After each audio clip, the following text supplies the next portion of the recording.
안녕하세요. 세종연구소 북한연구센터장 정성장입니다.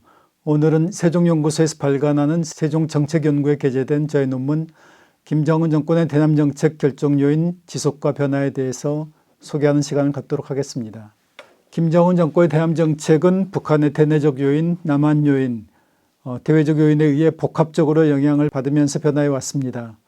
북한은 최고 지도자의 권위를 절대화하는 수령 중심의 당국가 체제인데 김정은 시대에 들어와 김일성 김정은 시대보다 한국 내에서의 북한 최고 지도자 비판과 대북전단 살포 등에 대한 반발 수위가 훨씬 더 높아졌습니다. 이는 인터넷의 발달로 북한의 대남 정보 수집이 용이해짐으로써 북한 간부들이 북한의 최고 지도자를 절대화하는 10대 원칙에 의해 한국에서의 김정은 비판에 강경하게 대응하지 않을 수 없는 상황이 만들어진 영향으로 추정이 됩니다. 그 결과 김정은 시대의 북한의 국내 정치와 대남 정책이 매우 긴밀하게 연동되고 있습니다. 김정은 집권 이후 북한의 대남 정책은 초강경에서 유화로, 다시 유화에서 초강경으로 여러 차례 변화했습니다. 예를 들어 북한의 제3차 핵실험 후인 2013년 4월 북한은 남북한 간의 군사적 긴장이 고조된 상태에서 개성공단 근무 북측 근로자들의 철수를 일방적으로 결정했습니다. 그러다가 같은 해 8월 국제적 고립에서 벗어나기 위해 갑자기 개성공단 재가동에 대한 남한 정부의 까다로운 조건들을 수용을 하면서 유화 정책으로 전환했습니다.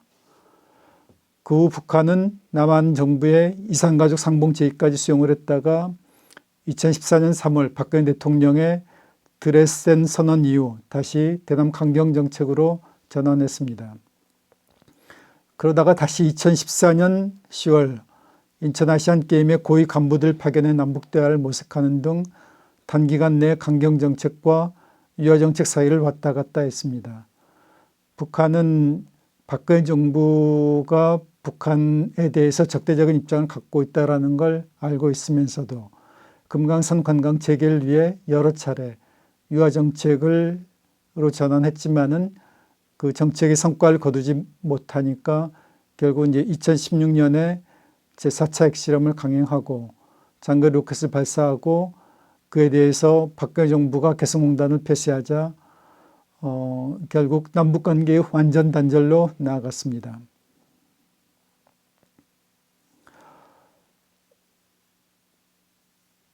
김정은 정권은 강경정책이든 유화정책이든 급진적으로 바꾸는 그런 경향을 보여줬는데 이는 김정은의 개인적인 정책 결정 스타일을 보여주는 것으로 판단이 됩니다.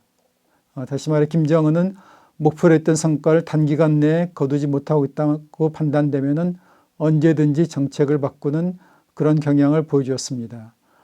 김정은 시대에도 북한의 대남 정책이 강경과 유화 정책 사이를 왔다 갔다 하긴 했지만 김정은 시대처럼 단기간 내에 급변하는 그런 경향을 보이지는 않았습니다. 김정은 정권은 문재인 정부 시기에 들어와서도 강경 정책으로 시작해 유화 정책으로 전환했다가 현재는 과거의 강경 정책과는 다른 무시 정책을 추구하고 있는 것으로 판단이 됩니다.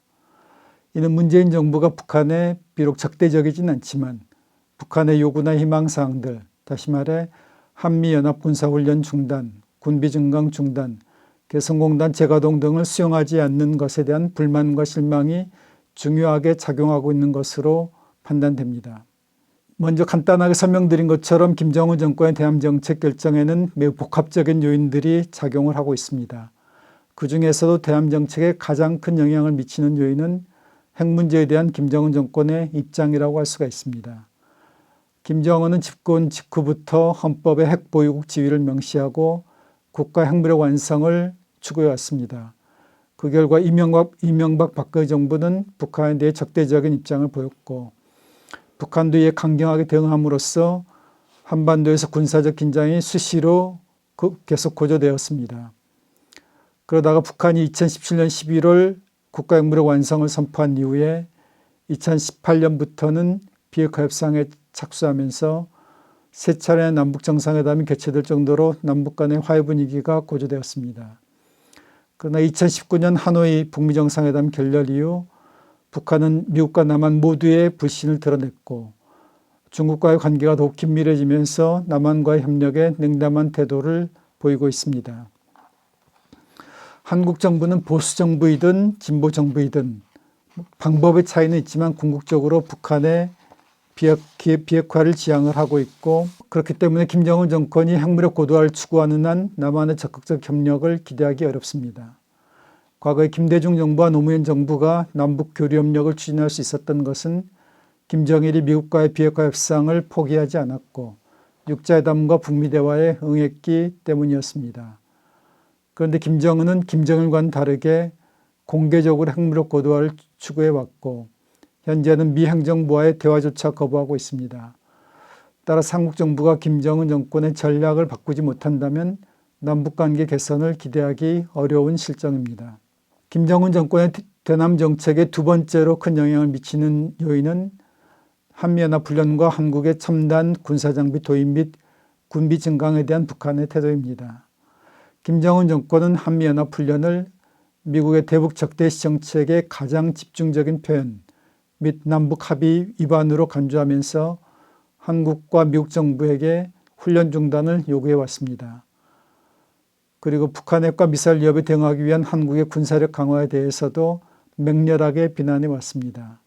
북한은 특히 문재인 대통령의 9월 21일 유엔총회 기조연설에서의 종전선언 제안 이후 한국 정부에게 한미연합훈련 중단과 이중기준 철회를 요구하고 있습니다.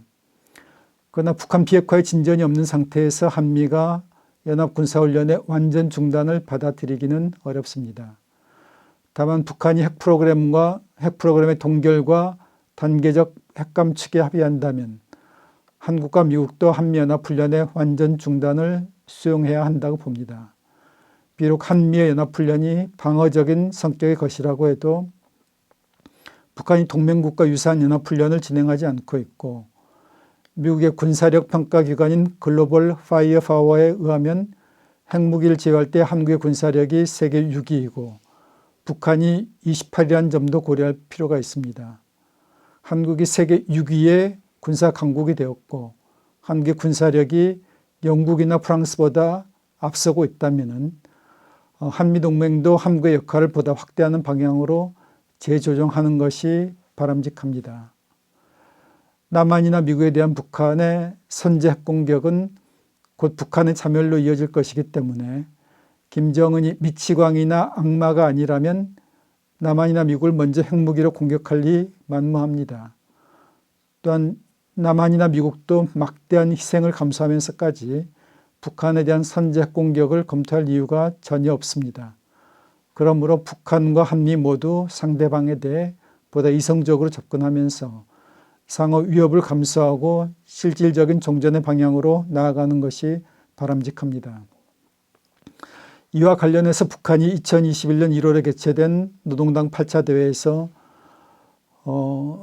김일성 시대의 대남 적화 통일 노선인 민족해방민주주의 혁명 노선을 삭제한 점에 주목할 필요가 있습니다.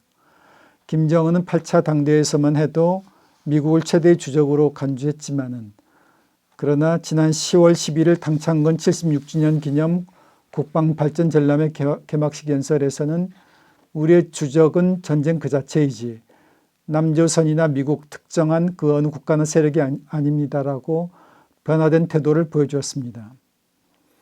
북한의 작은 변화가 큰 변화로 발전할 수 있도록 한국 정부는 북한의 핵 프로그램 동결과 단계적 비핵화, 한미연합군사훈련 중단, 남북한 군비 통제, 6.25 전쟁 참전국 대표들의 종전선언과 평화체제 구축, 대북제재 완화, 북미관계 정상화 등을 포괄적으로 논의할 남북한 미중의 4자 정상 또는 고위급 회담을 적극 추진할 필요가 있습니다.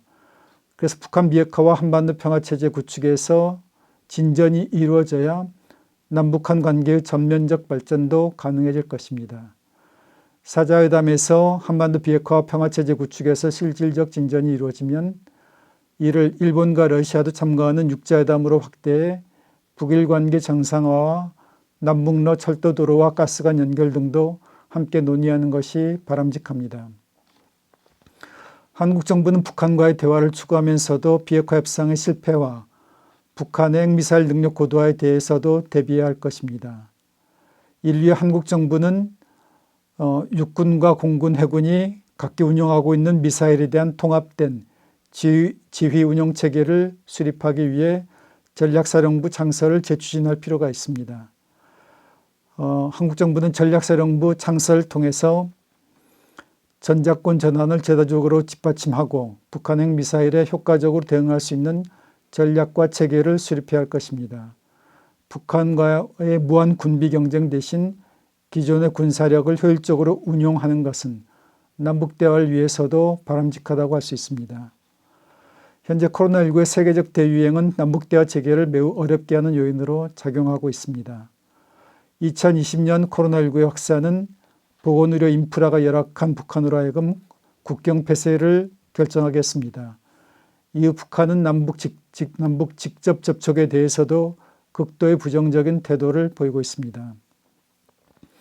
보건의료 인프라가 열악하고 외화가 부족한 북한이 스스로 필요한 만큼의 백신과 치료제를 구입해서 조달할 수는 없을 것입니다. 그러므로 한국 정부는 미국, 중국, 일본, 러시아와 공동으로 북한 주민 전체에 대해 최소 2회 이상 접종이 가능한 코로나19 백신과 치료제, 중증 환자 치료 설비 및 진단 키트 등을 지원함으로써 북한과의 대화 채널을 복원할 필요가 있습니다. 그리고 북한이 남북 및 북미 이산 가족의 생사 확인과 서신 교환에 우선적으로 협조하고 화상상봉이나 대면상봉도 수용하도록 설득하는 것이 바람직합니다.